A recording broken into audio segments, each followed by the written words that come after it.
Hello friends, I welcome you all to this class. दोस्तों, इस lecture में हम लोग बात करेंगे कुछ इंपॉर्टेंट करंट अफेयर्स के बारे में जो रिसेंटली न्यूज़ के अंदर देखे गए थे। दोस्तों, हमारा जो पहला टॉपिक है talks about immigration conundrum on US Mexico border. तो दोस्तों, क्या है ये पूरा इशू यूएस और मैक्सिको के बॉर्डर का, उसके साथ में हम आज जो है उसको समझने वाले हैं और क्या इमिग्रेशन का प्रॉब्लम यहाँ पर जो है वो आ रहा है। दोस्तों, टू अंडरस्टैंड इट मैं एक छोटा सा आपको बैकड्रॉप जो है इस सिचुएशन का देना चाहता हूँ। दोस्तों, आप जानते हैं कि अगर हम इस पूरे के पूरे इमिग्रेशन या माइग्रेशन के कंसेप्ट को विद रेफरेंस टू इंडिया समझे, तो आप जानते हैं कि आज हिंदुस्तान के अंदर जो माइग्रेंट वर्कर्स हैं, यानी कि जो एक जगह से दूसरी जगह जाकर के अपना घर बार छोड़ करके काम करते हैं, उनके लिए मोस्ट ल्यूक्रेटिव डेस्टिनेशन कौन सा है। दोस्तों, आपने देखा होगा कि माइग्रेंट वर्कर्स जो हैं वो जनरली बड़े शहरों की ओर भागते हैं। दिल्ली हो गया, मुंबई हो गया। जब भी कोई घर से काम की तलाश में निकलता है तो उसे लगता है कि दिल्ली या मुंबई जैसे शहर में चला जाऊंगा तो भैया वहां पर मुझे बढ़िया काम जो है वो मिल जाए। ऐसा नहीं है कि वहां पे लोग काम करने वाले नहीं है या बहुत ज्यादा कमी है वहां पे लोगों की, लेकिन एक माइंडसेट है कि भैया बड़ा शहर है और वहां पर मुझे काम जो है वो जरूर मिल जाए। इसी सेम चीज को अगर हम इंटरनेशनल लेवल पे हम समझने की कोशिश करें तो what happens is when it comes to international migration, the most lucrative destination for people become US. USA is one of the most favorite country where the migrant workers want to go. USA सब लोग जाना चाहते हैं, उन्हें लगता है कि भैया मोस्ट डेवलप्ड, सबसे ज्यादा विकसित देश है, तो वहां पर हमको कोई ना कोई काम जो है वो जरूर मिल जाएगा। इस वजह से ज्यादा कोशिश लोगों की जो है वो रहती है कि भैया हम यूनाइटेड स्टेट्स में पहुंचे किसी तरीके से। इस वजह से क्या हुआ दोस्तों, यूएस के साथ में बॉर्डर एक कंट्री है मैक्सिको। तो दोस्तों, मैक्सिको से यूएस की ओर पिछले कुछ समय में बहुत ज्यादा माइग्रेंट्स जो हैं वो पहुंचना शुरू हो गए हैं। तो दोस्तों, क्या है ये पूरी की पूरी सिचुएशन और क्या है इसका रीसेंट कॉन्टेक्स्ट समझने का, उसके बारे में बात करते हैं।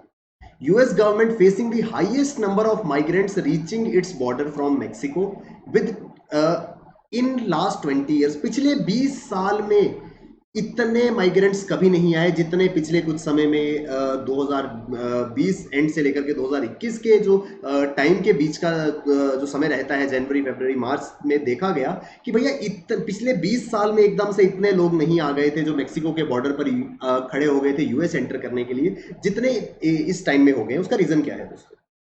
एक्चुअली दोस्तों, हुआ क्या, आप जानते हैं कि यूएस के अंदर रिसेंटली रिजाइम चेंज हुआ है। पहले एडमिनिस्ट्रेशन जो थी वो डोनाल्ड ट्रंप की थी। डोनाल्ड ट्रंप की एडमिनिस्ट्रेशन के बाद राष्ट्रपति डोनाल्ड ट्रंप थे, लेकिन डोनाल्ड ट्रंप भी हाल ही में 2020 के अंदर चुनाव जो है वो हुए थे और जो बाइडेन जो है वो नए राष्ट्रपति घोषित किए गए थे यूनाइटेड स्टेट्स ऑफ अमेरिका के। दोस्तों, क्या था, डोनाल्ड ट्रंप जो थे ही always adopted a zero tolerance policy. उन्होंने कहा भैया नहीं, कोई भी अनडॉक्यूमेंट इमिग्रेंट। दोस्तों, इमिग्रेंट क्या होता है? ऐसा व्यक्ति जो काम की तलाश में एक जगह से दूसरी जगह जाता है। ठीक है जी, हिंदुस्तान से निकल करके कोई दुबई चला गया, कोई कनाडा चला गया, कोई ऑस्ट्रेलिया चला गया, कोई यूएस चला गया काम की तलाश में। हर वो व्यक्ति जो काम की तलाश में दूसरे देश में चला जाता है उसे इमिग्रेंट वर्कर कहा जाता है। जब डोनाल्ड ट्रंप जो है वो प्रेसिडेंट थे तो उन्होंने, आपने सुना होगा अमेरिका फर्स्ट। तो अमेरिका फर्स्ट की एक पॉलिसी थी यूएस की, जिसमें कि डोनाल्ड ट्रंप कहते थे कि भैया यहाँ की जो एम्प्लॉयमेंट अपॉर्चुनिटीज है वो सबसे पहले अमेरिकन को दी जाएंगी और उसके बाद जो बाहर के देशों से लोग आए हैं उनको वो एम्प्लॉयमेंट अपॉर्चुनिटीज, अगर अमेरिकन के बाद वो एम्प्लॉयमेंट अपॉर्चुनिटीज बचती हैं तो उनको तक जो है वो पहुंचाई जाएंगी। इस वजह से डोनाल्ड ट्रंप ने एक जीरो टॉलरेंस पॉलिसी अपनाई। जीरो टॉलरेंस पॉलिसी कहती थी कि भैया कोई भी व्यक्ति किसी दूसरे देश से अनडॉक्यूमेंटेड, बिना जो रेक्विजिट रिक्वायर्ड डॉक्यूमेंट्स है उनके बिना कोई भी वर्कर अगर यूएस में आता है तो जीरो टॉलरेंस पॉलिसी, कोई उसकी बात नहीं सुननी है, कुछ नहीं, उसको सीधा का सीधा वापस डिपोर्ट करना है। इसके अंदर ही denied them the right to have their asylum claims heard. दोस्तों, असाइलम क्लेम क्या होता है? शरणार्थी जिसको कहते हैं, असाइलम आपने सुना होगा, किसी को शरण देना। मान लीजिए दुनिया के किसी कोने में किसी प्रकार की वायलेंस जो है वो किसी के अगेंस्ट हो रही है। इंडिया के केस में रोहिंग्यास का इशू जो है वो, म्यांमार से रोहिंग्यास जो हैं वो इंडिया के अंदर एंटर हुए थे। वो क्या था, वो असाइलम सीख करने आए थे भैया। वो कहते थे कि म्यांमार के अंदर हमारे ऊपर एट्रोसिटीज हो रही हैं, हमारी जान को खतरा है, इसलिए हमें यहाँ रहने दीजिए। यूएस कहता था इस जीरो टॉलरेंस पॉलिसी के अंतर्गत कि भैया कोई असाइलम क्लेम नहीं है, तुम जितना मर्जी रो लो चिल्ला लो कि भैया मेरे देश में मुझे मार दिया जाएगा। डोनाल्ड ट्रंप के रेजाइम में इस चीज को मानने को तैयार नहीं थे। इन्होंने कहा कि जीरो टॉलरेंस पॉलिसी है, जो भी अनडॉक्यूमेंटेड तरीके से आता है उसको वापस उसके देश भेज दिया जाए। Sweeping immigration reforms proposed by mister Biden. तो दोस्तों क्या हुआ, डोनाल्ड ट्रंप की जीरो टॉलरेंस पॉलिसी को दुनिया भर के देशों में काफी ज्यादा इसका विरोध किया गया कि इस तरीके से किसी दूसरे देश के लोगों की अगर जान को खतरा है तो यूएस को being the most developed nation एक सपोर्ट जो है वो सपोर्ट सिस्टम के रूप में खड़े रहना चाहिए। लेकिन इस पॉलिसी को काफी ज्यादा जो है उस इसके अगेंस्ट काफी सारे देशों ने जो है वो बात करी। जैसे ही जो बाइडेन जो है वो पावर में आए, उन्होंने सबसे पहले जीरो टॉलरेंस पॉलिसी को जो है वो स्क्रैप करना शुरू कर दिया। जीरो टॉलरेंस पॉलिसी के अंतर्गत उन्होंने बहुत सारे छोटे छोटे मॉडिफिकेशंस जो है वो इसके अंदर किए।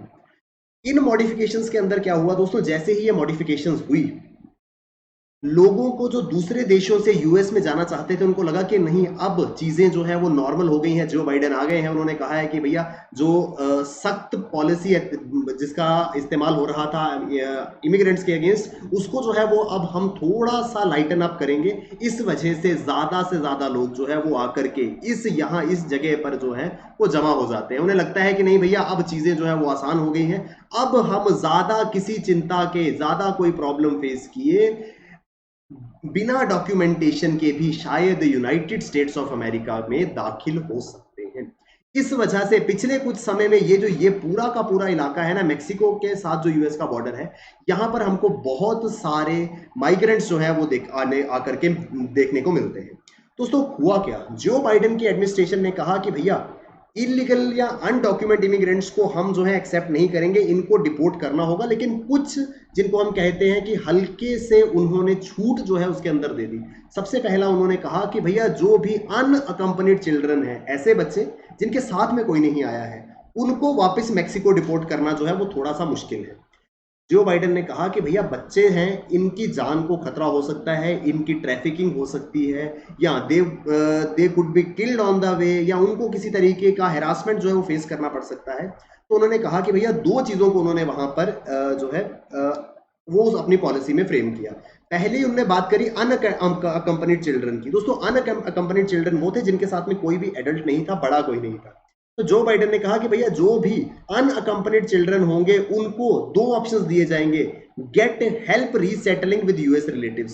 पहली कोशिश की जाएगी कि भैया उन बच्चों का अगर कोई रिश्तेदार जो है वो यूएस में रहता है तो उन बच्चों को उनके उस रिश्तेदार के पास यूएसए में जो है वो सेटल करवा दिया जाए, या फिर जो चिल्ड्रन हैं उनको फ्री असाइलम जो है वो दिया जाएगा, उनको शरण जो है वो दी जाएगी। क्यों ऐसा लगता है कि भैया उनको वापस अगर सेंट्रल अमेरिका में या फिर दूसरे इलाकों में जैसे कि मेक्सिको जैसी कंट्रीज में भेज दिया गया तो उनके लिए वो जर्नी जो है वो डेंजरस हो सकती है। वापस उनको अगर भेजा जाएगा तो चांसेस हैं कि भैया उन बच्चों को रास्ते में या तो मार दिया जाएगा या उनकी ट्रैफिकिंग हो जाएगी। ये दो छूट जो है वो जो बाइडेन के रिजाइन में सरकार ने दी थी। इस वजह से क्या हुआ दोस्तों, जो चिल्ड्रन है उनकी संख्या बहुत ज्यादा बढ़ गई है। Unprecedented surge of unaccompanied workers. Unaccompanied workers भैया साथ में कोई नहीं है, ये वर्कर जो है वो मोस्टली चिल्ड्रन है, क्योंकि इनको लगा कि भैया अब हालात जो है वो एटलीस्ट बच्चों के फेवर में हो गए हैं। दोस्तों मे भी इस तरह की टेंडेंसी रहती हो कि आज बच्चे जाकर के सेटल हो जाते हैं वहां पर, कुछ समय बाद जब उनको वहां के कुछ सिटीजनशिप रिक्वायरमेंट्स उनकी जो पूरी हो जाएंगी तो वो बाकी के परिवार को भी जो है वो वहां बुला पाएंगे। इस वजह से बच्चों का जो अनअकम्पनीड चिल्ड्रन है वो काफी ज्यादा यूएस के बॉर्डर पर पहुंचना शुरू हो गए। उसके अलावा दोस्तों adult migrants and families continue to be sent back to Mexico. जो बच्चों के अलावा अगर कोई अनडॉक्यूमेंटेड इमिग्रेंट मिलता है तो कहते हैं कि नहीं भैया इनके लिए कोई भी ऐसा जो है वो रूल को जो है वो थोड़ा सा लूजन अप नहीं किया जाएगा, सीधा का सीधा इनको जो है इनको और इनकी फैमिलीज को वापस मैक्सिको के अंदर भेज दिया जाए। Undocumented workers seek the unrestricted right to enroll. यहां पर खड़े होकर के ये अनडॉक्यूमेंटेड इमिग्रेंट्स कहते हैं नहीं भैया हमको वापस नहीं जाना है, हमको तो जो है वो यूएस के अंदर दाखिल होना है। तो ये है ये पूरा का पूरा प्रॉब्लम जिसके बारे में हम बात कर रहे थे। तो दोस्तों यहां पर दो टाइप के लोग जो है वो आपको यहां पर देखने को मिलेंगे। एक तो है इमिग्रेंट वर्कर्स और एक जिनकी हम बात कर रहे थे अनडॉक्यूमेंट इमिग्रेंट्स, यानी कि जिनके पास कोई दस्तावेज नहीं है। आप जानते हैं कि भैया एक देश से दूसरे देश में जाना हो पासपोर्ट वीजा का रिक्वायरमेंट रहता है। ये जो अनडॉक्यूमेंट इमिग्रेंट्स है ये क्योंकि थोड़ी सी चीजें जो है वो लूजन अप हुई हैं जो बाइडेन के टाइम पे, तो इसलिए यहां पर ये लोग जो है बार बार आकर के मैक्सिको के बॉर्डर पे जो है वो खड़े हो जाते हैं। तो दोस्तों ये इसके साथ में कुछ और प्लान्स जो है वो सरकार द्वारा बनाए जा रहे हैं यूएस के अंदर। Grant of legal status to agriculture workers and dreamers और अनडॉक्यूमेंट इमिग्रेंट्स, तो भैया ऐसी कोई लीगल स्टेटस जो है वो देने की शायद कोई प्रावधान जो है वो बनाया जा रहा है कि भैया जो अनडॉक्यूमेंटेड इमिग्रेंट्स हैं उनको किसी तरीके की लीगल सहायता जो है वो प्रोवाइड कराई जा सके। Redress the ills of legal migration system. दोस्तों जो गैर कानूनी तरीके से कुछ लोग जो है वो दाखिल होने की कोशिश करते हैं, उसका एक रीजन ये भी है कि भैया जो कानून का प्रावधान है, जो लीगल तरीका है, उसमें कुछ ना कुछ लूप होल्स जो हैं या उसके अंदर कुछ इल इफेक्ट्स, कुछ बुरी चीजें या कुछ ऐसी चीजें हैं जिनको फुलफिल कर पाना थोड़ा सा मुश्किल है, इसलिए लोग जो है इलीगल तरीके से एंटर करने की कोशिश करते हैं। तो अगर भैया वो लीगल माइग्रेशन सिस्टम जो है वो दुरुस्त हो तो प्रोबेबिलिटी है कि जो इलीगल तरीके से आने वाले माइग्रेंट्स हैं उनमें कमी जो है वो आएगी। मिनिमम पे for foreign workers on H1B visa for skilled immigrants. दोस्तों आपने सुना होगा जो डोनाल्ड ट्रंप के टाइम पे H1B वीजा की काफी ज्यादा बात हुई थी, जिसमें कि लोग जो है वो काम करने के लिए सॉर्ट ऑफ वर्क वीजा के लिए यूएस में आते हैं। तो डोनाल्ड ट्रंप ने कहा था कि नहीं भैया H1B वीजा जो है वो सभी को ग्रांट नहीं किए जाएंगे, पहले इंप्लॉयमेंट अपॉर्चुनिटीज जो है वो ओपन की जाएंगी अमेरिकन के लिए, उसके बाद ही जो है वो बाकी लोगों को चांस मिलेगा अगर रिक्वायरमेंट हुई तो। लेकिन अब थोड़ा सा चेंज जो है वो किया जा रहा है, एक मिनिमम वेज, एक कम से कम न्यूनतम आय जो है वो हर उस H1B वीजा होल्डर को मिलनी चाहिए जो कि स्किल्ड है, स्किल्ड इमिग्रेंट है, यानी कि जिसके अंदर कोई स्किल है, कोई कौशल उसके अंदर मौजूद है। ये एक प्लान है। इसके अलावा दोस्तों high tech system for border patrol enforcement. तो दोस्तों क्या है, बॉर्डर में मैक्सिको और यूएस के बॉर्डर पे गैर कानूनी तरीके से छुप छुपा करके लोग जो है वो मैक्सिको से यूएस में दाखिल होते हैं, तो एक हाईटेक सिक्योरिटी सिस्टम जो है वो वहां पे लगाया जा रहा है ताकि इस तरीके का कोई भी ब्रीच ऑफ सिक्योरिटी जो है वो ना हो पाए। और citizenship for nearly 11 million undocumented immigrants, करीब करीब 11 मिलियन अनडॉक्यूमेंट इमिग्रेंट्स जो हैं, शायद ऐसा कुछ प्लान किया जाए कि उनको जस्ट फॉर वंस एक सिटीजनशिप जो है वो ग्रांट कर दी जाए ताकि एटलीस्ट ये जो ह्यूमन क्राइसिस है ये यहाँ पर खत्म हो। दोस्तों कंक्लूजन क्या है, मैक्सिको से यूएस की तरफ जो लोग आ रहे हैं अनडॉक्यूमेंटेड इमिग्रेंट्स हैं, उनके पास डॉक्यूमेंट्स नहीं है और वो लोग जो है वो यूएस के अंदर दाखिल होना चाहते हैं, तो यहाँ पर कहीं ना कहीं जो है कुछ प्रॉब्लम जो है वो इंटरनेशनल लेवल पर यूएस और मैक्सिको के बीच में आ रही है। कंक्लूजन क्या है दोस्तों, यहाँ पर एस्पायरिंग माइग्रेंट्स है, जो लोग यहाँ पे आना चाहते हैं, तो वो कहते हैं कि भैया हम अगर हम एस्पायरिंग माइग्रेंट्स को फैमिली बेस्ड माइग्रेंट से अलग कर दें। दोस्तों दो तरह के इमिग्रेंट्स जो है, माइग्रेंट्स जो है यहाँ पे मौजूद है, एक है एस्पायरेंट, एक है फैमिली बेस्ड। तो भैया जी एस्पायरिंग वो हैं जो आना चाहते हैं, जो एस्पायर करते हैं कि आप लोग भैया यूपीएससी सिविल सर्विसेज के लिए एस्पायर कर रहे हैं, आप यूपीएससी एस्पायरेंट्स हैं। कुछ लोग एस्पायर कर रहे हैं भैया कि हम लोग जो है यूएस के अंदर जाए, तो एस्पायरिंग माइग्रेंट्स को सेपरेटली डील किया जाए in comparison to family based. दोस्तों फैमिली बेस्ड वो लोग हैं जिनके फैमिली का कोई ना कोई मेंबर ऑलरेडी यूएस के अंदर मौजूद है, तो वो कहते हैं कि भैया हमारे परिवार का एक सदस्य जो है वो यहाँ पे ऑलरेडी रहता है, हम उनके पास जाकर के सेटल होना चाहते हैं। तो इन दोनों को जो है वो अलग तरीके से डील करना होगा। ज्यादा प्रॉब्लम जो है इन एस्पायरिंग माइग्रेंट्स की जो है वो यूएस और मैक्सिको के बॉर्डर पे देखने को मिल रही है। तो दोस्तों ये था पूरा का पूरा यूएस मैक्सिको माइग्रेशन कॉन्डेंडरम। इसके बाद दोस्तों एक और न्यूज आर्टिकल आपने जरूर देखा होगा, you must have came across this image either on social media, newspaper के अंदर, टीवी न्यूज के अंदर, कहीं ना कहीं आपने ये इमेज जो है वो जरूर देखी होगी। दोस्तों क्या है ये पूरा का पूरा मसला जो कि करीब मार्च के महीने में दुनिया के अंदर जो है वो एक बड़ी प्रॉब्लम बन गया था, सुएज कैनाल ब्लॉकेज।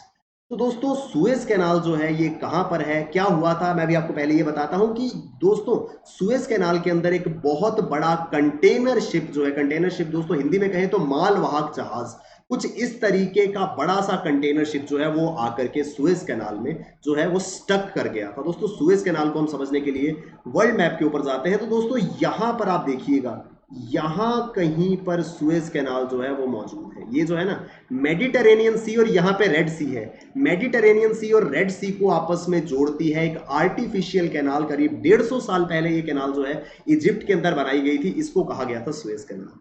तो दोस्तों ये सुएज कैनाल जो है इसकी इंपॉर्टेंस क्या है, सुएज कैनाल की इंपॉर्टेंस अगर हम देखें तो दोस्तों आप देख पा रहे होंगे यहां पर ऑलमोस्ट वर्ल्ड को जो है ये दो हिस्सों में विभाजित अगर हम देखें तो भैया जी यहां कहीं पर सुएज कैनाल मौजूद है, यानी कि वेस्ट से ईस्ट का जो कांटेक्ट है दोस्तों वो इस अटलांटिक ओशियन से मेडिटेरेनियन सी, मेडिटेरेनियन सी से रेड सी और रेड सी से होता हुआ अरेबियन सी और इंडियन ओशियन तक पहुंचता है।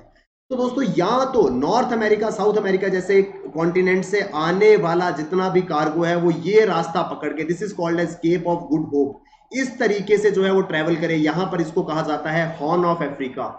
यहाँ तो भैया जी इस तरीके से जैसे कि प्राचीन काल में मैरीटाइम ट्रेड जो है वो होता था, ये लंबा का लंबा रास्ता पकड़ करके। लेकिन दोस्तों एक शॉर्टकट जो है वो डेवलप किया गया। शॉर्टकट कहाँ पे डेवलप किया गया? यहाँ पर, कि भैया यहाँ से नॉर्थ अमेरिका, साउथ अमेरिका से डायरेक्टली जो है मेडिटेरेनियन से सुएज कनाल में होकर के ट्रेड जो है वो वेस्ट और ईस्ट का किया जा सके। दोस्तों ये सुएज कनाल जो इतना इंपॉर्टेंट है ग्लोबल ट्रेड के लिए कि मैं आपको बताऊं, दुनिया भर का 12% ऑफ ट्रेड जो है, 12% ट्रेड वॉल्यूम जो है सुएज कैनाल से होकर के गुजरता है। यानी कि बहुत ही बिजी वाटरवे है। यहां पर एक एवरग्रीन नाम का कंटेनर जो है वो फंस गया।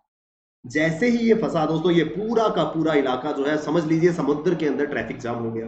कोई भी शिप जो है अब यहां से क्रॉस नहीं कर पा रहा था। इस वजह से दोस्तों क्या हुआ, एक ऑल्टरनेटिव रूट जो है वो सोचना पड़ गया कि अगर यहां से तो नहीं तो कहां से। तो भैया अगर यहां से नहीं तो फिर पूरा अफ्रीका होते हुए केप ऑफ गुड होप को क्रॉस करके ट्रेड जो है वो इंडिया या बाकी सारे साउथ ईस्टर्न कंट्रीज जो हैं उनके साथ में हो सकता था। ठीक है जी। अब दोस्तों इसकी वजह से ब्लॉकिंग ऑफ ऑल ट्रैफिक हो गया, जिससे कि ग्लोबल सप्लाई चेन पर स्ट्रेस पड़ गया। दोस्तों ऐसा समझ लीजिए कि आपके शहर में एक जो सबसे मेन सड़क है वो सड़क बंद हो गई। इस वजह से अब आपको अल्टरनेटिव रूट्स लेकर के आना पड़ रहा था। पूरे के पूरे शहर का जितना भी ट्रैफिक था वो पूरा का पूरा अब ब्लॉक होना शुरू हो गया। जबकि आप जानते हैं कि जितना भी हमारा ट्रेड है वो थ्रू सी होता है, तो ग्लोबल सप्लाई चेन जो है वो खतरे में आ गई थी। इस वजह से दोस्तों prices of oil and other commodities जो है वो बढ़ना शुरू हो गए। डिमांड एंड सप्लाई, दोस्तों सप्लाई नहीं हो पा रही थी। क्यों? क्योंकि सप्लाई कहां से होती, जिस रास्ते से आपका सारा का सारा ऑयल आना था, आपके सारे के सारे इंपोर्ट्स जो है वो आने थे, वो रास्ता तो बंद पड़ा था। इस वजह से कमोडिटीज के प्राइसेस जो है वो इंक्रीज करना शुरू हो गए। अल्टीमेटली क्या हुआ दोस्तों, इंडिया जो है उसको इसका काफी ज्यादा खामियाजा जो है वो भुगतना पड़ जाता। लेकिन लकीली थोड़े ही दिनों में इस एवरग्रीन शिप को जो है वो जो स्टक हो गया था वहां से इसको निकाल लिया गया और ये पूरा का पूरा रास्ता जो है वो क्लियर कर दिया गया। दोस्तों Suez Canal route is used for Indian exports, imports more than 200 billion US dollars worth goods from North America, South America and Europe. दोस्तों ये जो सुएज कैनाल है ना, ये ऐसे भी याद रखिएगा अफ्रीकन और एशियन कंट्रीज को जो है वो सेपरेट करता है। इसके एक तरफ जो है, इसके वेस्टर्न साइड में अफ्रीका है, सुएज कैनाल के ईस्टर्न साइड में जो है वो एशिया है। तो नॉर्थ अमेरिका हो गया, साउथ अमेरिका हो गया, या इवन के यूरोपियन कंट्रीज जो हैं वहां पे भी जो ट्रेड है वो पूरा का पूरा इस सुएज कैनाल से जो है वो किया जाता था। तो इस वजह से ये पूरा का पूरा न्यूज आर्टिकल जो है वो काफी ज्यादा इंपॉर्टेंट हो गया था, इसलिए हमको ये समझना जरूरी था। तो अगर ये नहीं खुल पाता तो फिर ऑल्टरनेटिव्स क्या थे हमारे पास दोस्तों? ऑल्टरनेटिव था या तो हम इस तरीके से ये लंबा रूट लेकर के via Indian Ocean Cape of Good Hope को क्रॉस करके इंडिया में आते हैं या बाकी जगहों पर जाते हैं, या फिर ये जो ये रास्ता है ये पूरा का पूरा यानी कि एक लॉन्ग रूट हमको जो है वो इत्याद करना पड़ता है। लॉन्ग रूट का इस्तेमाल करते तो दोस्तों जो ट्रांसपोर्टेशन कॉस्ट है वो बढ़ती और अल्टीमेटली ग्लोबली प्राइस राइज जो है, ग्लोबल प्राइस राइज जो है वो फेस करना पड़ जाता। लेकिन लकीली कुछ ही दिनों में इस एवरग्रीन शिप को जो है वहां से हटा लिया गया। चलिए दोस्तों ये थे हमारे 2 articles. Thank you very much, all the best, keep working hard, bye bye, take care, जय हिंद।